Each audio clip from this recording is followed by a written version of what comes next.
Buonasera, benvenuti a questa edizione del nostro telegiornale. Vediamo subito i titoli.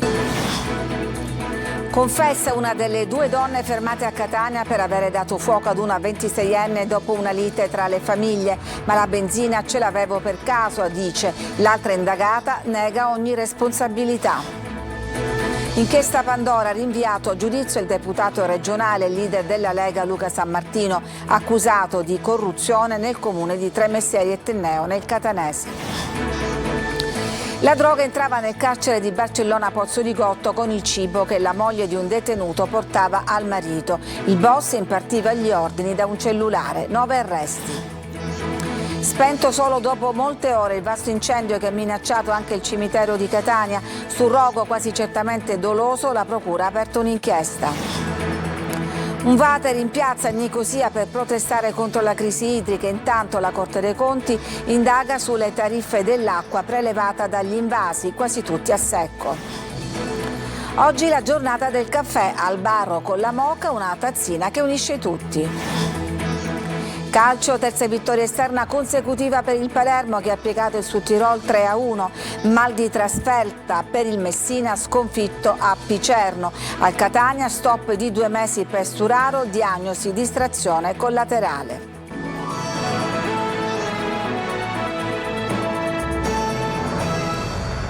Confessa una delle due donne fermate a Catania per avere dato fuoco ad una 26enne, ma si difende sostenendo che aveva con sé per caso il liquido infiammabile. L'altra invece si tira fuori. Roberta Lunghi.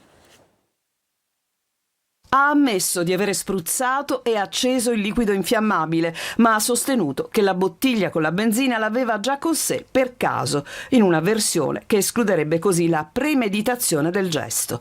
Una delle due donne fermate domenica dalla squadra mobile di Catania con l'accusa di tentato omicidio durante l'udienza di convalida del fermo davanti al GIP all'interno del carcere di Piazza Lanza a Catania ha dunque ammesso la responsabilità del gesto di avere procurato ustioni alla 26enne che era solo intervenuta per sedare una lite tra famiglie, nata tra due ragazzine per un fidanzato conteso e poi allargatasi alle rispettive famiglie. La vittima, accidentalmente coinvolta, è ancora in gravi condizioni all'ospedale Cannizzaro di Catania con ustioni sul 20% del corpo. Anche un suo familiare, nel tentativo di soccorrerla, si era bruciato le mani. L'altra fermata ha escluso invece ogni responsabilità, sostenendo di essere scesa dall'auto solo pochi istanti durante la rissa scoppiata in strada fra le famiglie. La donna, che ha fatto parziali ammissioni, ha escluso che la coindagata abbia avuto un ruolo nella vicenda, ma secondo gli investigatori entrambe avrebbero materialmente partecipato all'aggressione. Le indagini comunque proseguono per individuare eventuali altri responsabili. Un cugino della vittima dello stupro di gruppo al Foro Italico a Palermo è stato assolto in un altro processo, sempre per violenza sessuale, perché il fatto non sussiste. Il racconto della 19enne non ha retto in questo procedimento. La giovane aveva denunciato l'uomo per abusi avvenuti un anno prima. Il deputato regionale ed ex assessore regionale Luca Sammartino rinviato a giudizio per 2 casi di corruzione emersi nell'ambito dell'inchiesta Pandora che ha investito il comune di Tremestieri e Tenneo nel catanese. Luca Ciliberti.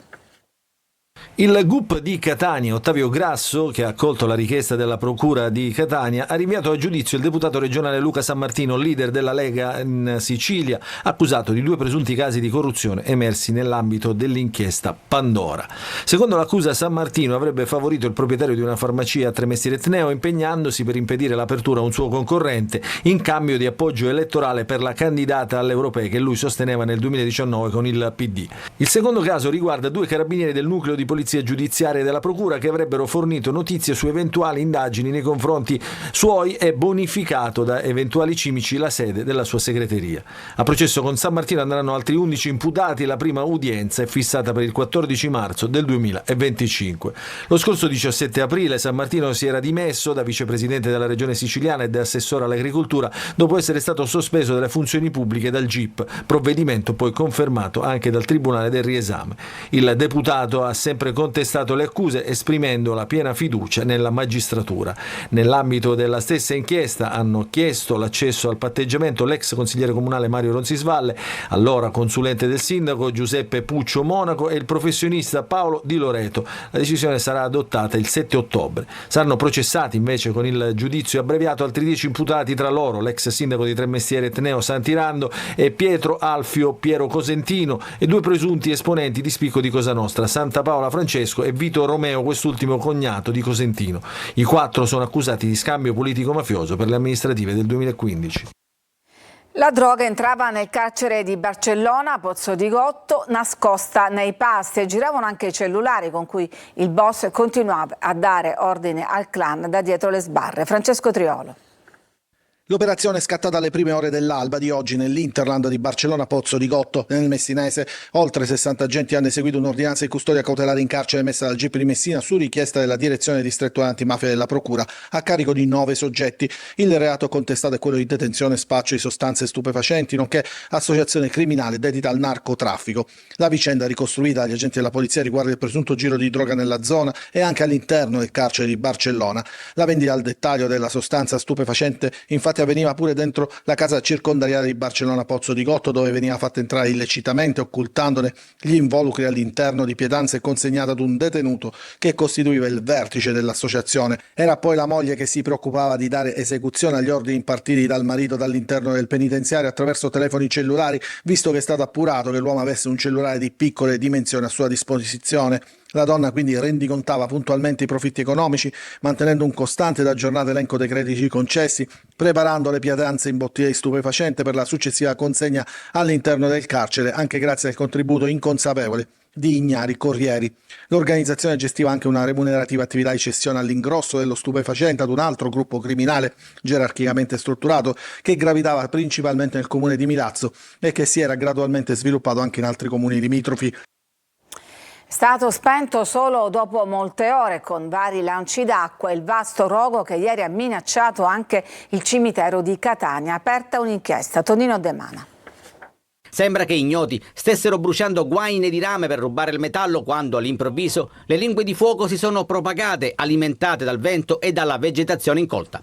L'incendio ha lambito il cimitero monumentale costringendo i soccorritori ad evacuare l'ala delle colombaie ed alcune confraternite per agevolare l'intervento dei vigili del fuoco. La Catania Multiservizi ha aperto i cancelli rendendo possibile l'accesso ai vigili del fuoco che si sono subito precipitati sul posto facendo un grande intervento proprio in quest'area, evitando che le fiamme dalla parte esterna giungessero sugli alberi che si trovano proprio qui nei pressi delle colombaie. Visitatori costretti a lasciare in fretta e furia il Camposanto. Che eravamo qua, abbiamo visto tutto il fuoco che appicciava, perciò automaticamente sembrava che avevano acceso qualcosa così, invece no, era diverso perché ci siamo spaventati tantissimo. Si contano i danni con intere zone del cimitero senza luce a causa dell'incendio che ha danneggiato un traliccio e la cabina elettrica. E poteva andare peggio, come sottolinea l'assessore Petralia. Il video che vedete si riferisce ad un intervento del 24 settembre scorso con la realizzazione di provvidenziali viali tagliafuoco.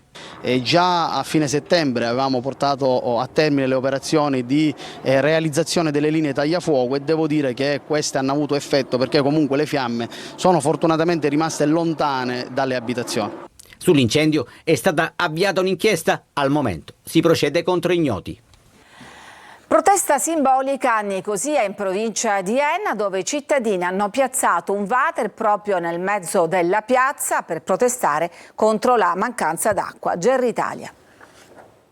Un water posizionato accanto alla fontana, simbolo dell'urgenza idrica che affligge la città e i comuni vicini. È questa la singolare protesta andata in scena in piazza Garibaldi a Nicosia, dove i cittadini, esasperati dalla cronica mancanza d'acqua, hanno fatto sentire la loro voce attraverso un flash mob provocatorio. L'evento ha voluto denunciare una situazione che da settimane mette in ginocchio famiglie e attività commerciali, con l'acqua disponibile solo ogni 7 giorni. I disagi sono enormi. Per far fronte alla carenza molti residenti hanno acquistato dei serbatoi, ma nonostante i sacrifici sacrifici è sempre più difficile garantire un approvvigionamento sufficiente per un'intera settimana. La scarsa pressione nelle tubature, aggravata dalla siccità e dai problemi alla rete, impedisce spesso di riempire completamente le cisterne. Pochi chilometri più in là, intanto, a Caltanissetta, la protesta delle mamme per la gestione iniqua dell'acqua è arrivata all'11° giorno, con cittadini che lamentano un servizio disomogeneo e discriminatorio. L'acqua arriva costante in alcune zone ed in altre no, ma se Caltacqua aumenta la pressione esplodono le tubature, come sabato in via Libertà. Tra il Ninseno e l'Ennese, dunque, i residenti delle zone colpite chiedono interventi rapidi e strutturali per superare questa crisi che rischia di diventare insostenibile. Intanto la Corte dei Conti indaga sulla crisi idrica, riflettori accesi in particolare sulle tariffe dell'acqua prelevata dagli invasi. Luca Ciliberti. Mentre la Regione cerca soluzioni per l'emergenza siccità e mentre la Sicilia, soprattutto quella centro-occidentale, fa i conti con la mancanza di acqua, la Corte dei Conti accende i riflettori sui prelievi dagli invasi siciliani e sui relativi costi di vendita. Sotto controllo le tariffe AMAP, l'ente gestore di Palermo, in una inchiesta che, secondo quanto anticipato dal quotidiano La Repubblica, potrebbe coinvolgere anche altri enti gestori e i consorzi di bonifica. Sugli incassi si dovrebbero ricavare i costi di intervento. Già, perché la siccità in Sicilia non solo era prevedibile, ma era già stato denunciato da agricoltori, allevatori e associazioni. Le piogge scarseggiavano già dal 2023, tanto che lo scorso maggio il Consiglio dei Ministri aveva deliberato lo stato d'emergenza nazionale con un primo stanziamento di 20 milioni di euro per la regione. Poca roba, ma utili per alcuni interventi immediati. Secondo l'Istat, nel 2022 in Sicilia la perdita idrica nella fase di immissione in rete dell'acqua per usi autorizzati è stata del 51,6%. Tutti gli invasi regionali oggi sono in gravissima sofferenza. Le immagini del lago di Pergusa prosciugato hanno fatto il giro d'Italia, ma non è il solo. I risultati nell'area della piana di Catania, ad esempio, soffrono gli agrumeti. Sulle Madonie il raccolto di grano e foraggio è a zero. Sui 29 bacini idrografici regionali, 9 sono completamente a secco, cioè a meno dell'1% di capacità, e ben 10 hanno meno del 4% di acqua. E le piogge di agosto sono state pressoché ininfluenti. Adesso, più che interventi spot, servirebbe programmazione e interventi strutturali a lunga scadenza. 15 anni fa, proprio come oggi, l'alluvione che colpì i villaggi della zona sud di Messina, Giampilieri, Scaletta, Altolia, Molino, Ponte Schiavo, Briga Marina, Pezzolo, furono invasi da un fiume di fango che travolse anche 37 vittime, 2000 le persone evacuate. Fu la prima occasione nella quale si è toccata con mano la fragilità del territorio. In tanti ricordano oggi quella catastrofe di pioggia, fango e frane che ci chiede tuttora di tenere alta l'attenzione per contrastare il rischio idrogeologico. Ci fermiamo, c'è una pausa, torniamo dopo per raccontare la scelta degli studenti che scelgono appunto di restare in Sicilia e poi celebriamo il caffè nella giornata dedicata alla tazzina tra poco.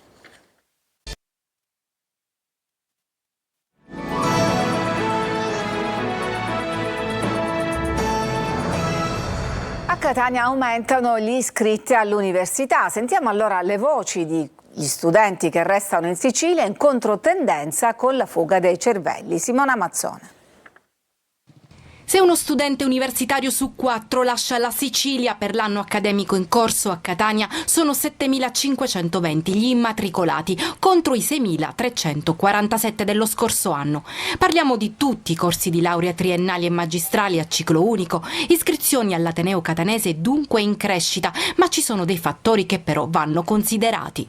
I numeri parlano chiaro, oltre 1.000 iscritti in più rispetto allo scorso anno, ma c'è da dire però che anche i corsi di laurea sono aumentati. E poi c'è la riduzione dei corsi a numero programmato o chiuso e il conseguente aumento di quelli ad accesso libero, così come l'aumento dei posti disponibili per i corsi di area medica, medicina, chirurgia e professioni sanitarie, stabilito dal governo negli anni scorsi. È innegabile anche un altro dato: la Sicilia negli anni si sta svuotando. La cosiddetta fuga dei cervelli comincia proprio dall'università e spesso dagli ultimi anni del liceo. All'estero ci sono maggiori opportunità, soprattutto lavorative. E allora perché restare in Sicilia? Voglio rimanere qua, voglio andare contro questa ideologia che fuori è meglio e voglio trovare il lavoro qua. Perché avevo già studiato fuori e quest'anno ho deciso di rimanere un po' più vicino a casa. Perché questo è il posto che amo e la terra che non vorrei lasciare mai.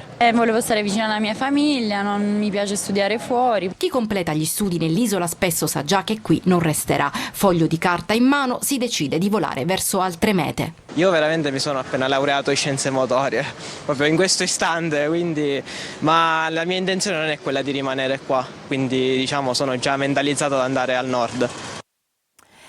Il caffè è la bevanda più amata al mondo, un rito irrinunciabile nel nostro paese. Oggi la giornata che celebra il suo aroma inconfondibile. Francesco Aloi. Ma il caffè quanto è buono? Tantissimo, buono, con che ti dirà su. Sapore, qualità, identità. In una parola, caffè. Sono più di 3 miliardi le tazzine che ogni giorno nel mondo vengono riempite con la bevanda più amata, quella che è in grado di unire tutti. Ed oggi è la sua giornata. Un caffè con humor. Che? Con humor. Non c'è più, è finito. Ci metto un voce fernette, uguale. Dalla moka all'espresso napoletano, ma le varianti sono tantissime. Uno dei simboli dell'italianità nel mondo. Certo, il caffè unisce, va bevuto sempre in compagnia, anche da soli, comunque si può anche bere anche da soli, è un ottimo caffè. Ma i giovani le chiedono il caffè? I giovani sì, però deve essere maggiorenne. Ne beviamo fin troppo la mattina e quindi diciamo è più che altro la scusa per stare assieme con gli amici. Proprio l'Italia, secondo il Consorzio Promozione Caffè, ne è il secondo esportatore al mondo. In estate o in inverno, ghiacciato o bollente, è sempre di tendenza. Ma c'è chi a quello del bar preferisce il caffè preparato in casa, come Edoardo De Filippo. Chi mai potrebbe prepararmi una tazzina di caffè come me la preparo io, con lo stesso zelo, lo stesso amore? Capirete che dovendo servire me stesso, seguo le vere esperienze e non trascuro niente. Ma il caffè fa bene o male? Utilizziamo il caffè in modica quantità, utilizziamo con una dieta soprattutto equilibrata che ci permetta, mangiando molta frutta e verdura di almeno 7 colori diversi, di assumere la giusta quantità di proteine che poi il nostro caffè ci aiuta a sintetizzare meglio. Mattina, pomeriggio o sera, non importa. Buon caffè a tutti. È morta a Taormina dopo una breve malattia la cantante Farida, aveva 78 anni. L'artista catanese di origine egiziana aveva partecipato nel 2023 al programma The Voice Senior. Farida, pseudonimo di Concetta Gangi, voce del cantautorato degli anni 70, collaborò con artisti come Renato Zero e Franco Battiato. Nel 78 il primo significativo successo di pubblico con brani come Non dirmi niente, Io per lui e La voce del silenzio. Farida era amata anche all'estero, soprattutto in Spagna e nei paesi dell'Est Europa. Ci fermiamo, c'è una pausa per la pubblicità, poi torniamo con la pagina sportiva. A tra poco.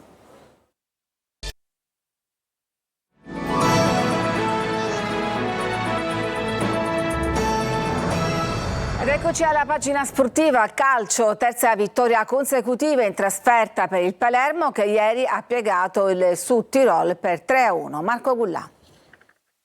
Il Palermo si conferma squadra da trasferta, ottiene la terza vittoria di fila lontano dal Barbera ed espugna il Druso con una prestazione che ha cancellato quella opaca di Coppa Italia a Napoli. 3-1 al Sud Tirol e 3 punti d'oro per la formazione rosanero, adesso sesta e con un pieno di entusiasmo dopo la vittoria di Bolzano. Dionisi torna al 4-3-3, Leduaron, Henry e Di Mariano in avanti, ritmi bassi all'inizio del match, il Sud Tirol ha un piglio più aggressivo ma è il Palermo a trovare il vantaggio. Punizione ben battuta da Ranocchi e colpo di testa del difensore turco Bania che porta in vantaggio il rosanero. La partita cambia, i siciliani hanno un'altra marcia e giocano bene sugli esterni. Nel finale di tempo il Palermo è vicino al raddoppio, bella palla di Di Mariano per Henry che non riesce però a controllarla davanti a Poluzzi. La ripresa è aperta da una doccia fredda per il rosa, strepitosa punizione di Casiraghi, palla in rete, 1-1.